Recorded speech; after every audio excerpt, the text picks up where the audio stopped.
Best kah jadi produk reviewer dalam YouTube ataupun FB ataupun mana-mana platform?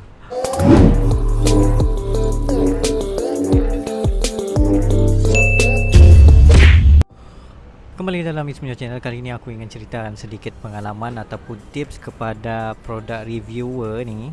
Tidak kira lah sama ada tech ataupun makeup ataupun any produk. Bila korang aktif di dalam social media, contohnya macam FB ke Instagram ke YouTube ke, confirm ada sponsorship di situ sekiranya korang punya followers ataupun subscribers tinggi hanat lah. Ataupun kebanyakan social influencer yang kalau korang perasan, bila tengok kepada dia punya review je ataupun dia punya post, mesti berkait dengan produk. Itu artinya sebagai sponsorship lah yang dia dapat daripada produk-produk tersebut. Contoh macam barang makeup ke ataupun makanan ke, memang semua akan start untuk explore dan sponsor. So ini adalah satu kelebihan yang ini daripada pengalaman aku lah kan, tentang tech reviewer. Ini aku cerita tentang tech reviewer. Kenapa aku ambil that kind of title? Because benda tu dikira sebagai top search di dalam dunia social media, terutamanya di dalam YouTube. And then benda tu akan meletup bila sampai masanya, macam contoh macam produk tu belum lagi rilis tapi kita sudah review barang tu. And dari situ juga akan meletup kita punya video dengan kita punya viewer yang sangat banyak, guys. Okay, seterusnya video tersebut tu senang untuk sponsorship ataupun beli sendiri. So mostly macam aku sendirilah, aku punya situation disebabkan aku punya subscribers ataupun viewer tidaklah sebanyak yang disangkakan kan. So 80% aku beli sendiri barang tersebut, tapi dalam video semua aku cap sponsorship.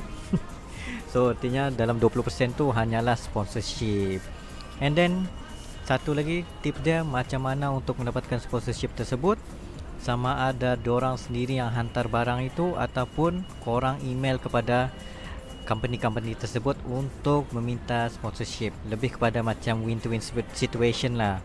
Kita dapat produk tu, dia dapat video. Begitulah zaman sekarang ni. So meaning that, contoh macam korang membuat portfolio korang pasal korang pernah membuat produk review ke apa semua tu, baru korang email kepada produk-produk ataupun brand-brand ni, barulah dorang ada sedikit kepercayaan untuk memberi sponsorship. Yang penting sekali korang kena ada portfolio lah dulu. So meaning korang kena beli barang tersebut dan review. Dari situ barulah korang boleh dapat income. And then satu lagi iaitu kepada affiliate program. Affiliate program ni ialah di mana bila orang tekan kepada link tu, lepas tu daripada link tu juga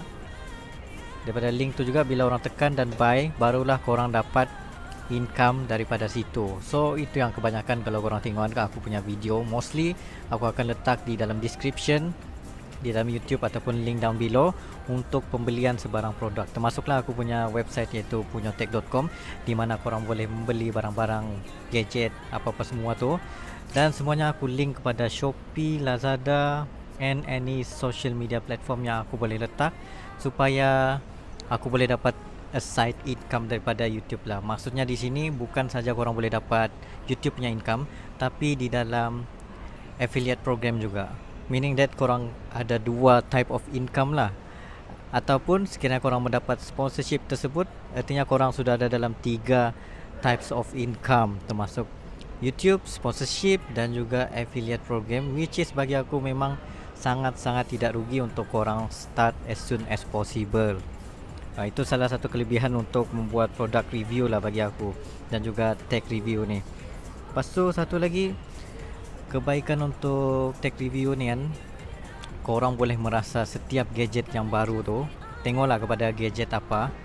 And untuk mendapatkan income daripada tech review tu bagi aku macam agak sukar sedikit lah untuk pada masa yang awal.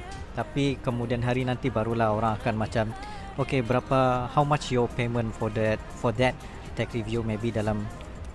Maybe untuk awal korang boleh lah charge dalam 200-300 ringgit begitulah untuk awal lah.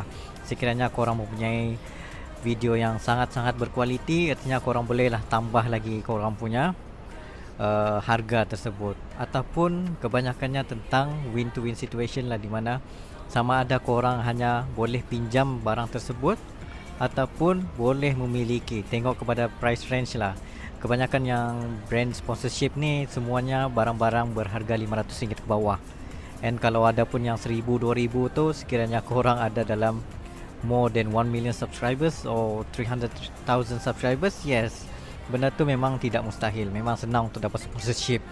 Serta korang boleh dapat pre-release punya item lagi sebelum barang tu dikeluarkan secara komersial. Itu kebaikan dia. So tengok jugalah kepada korang punya minat, sama ada korang minat kepada tag ataupun makeup ataupun baju ke any merchandise. Benda tu semua tu boleh dijadikan sebagai product review dan dapat sponsorship. So itu saja aku membebel untuk hari ini. Thank you very much for watching. Jumpa lagi next time.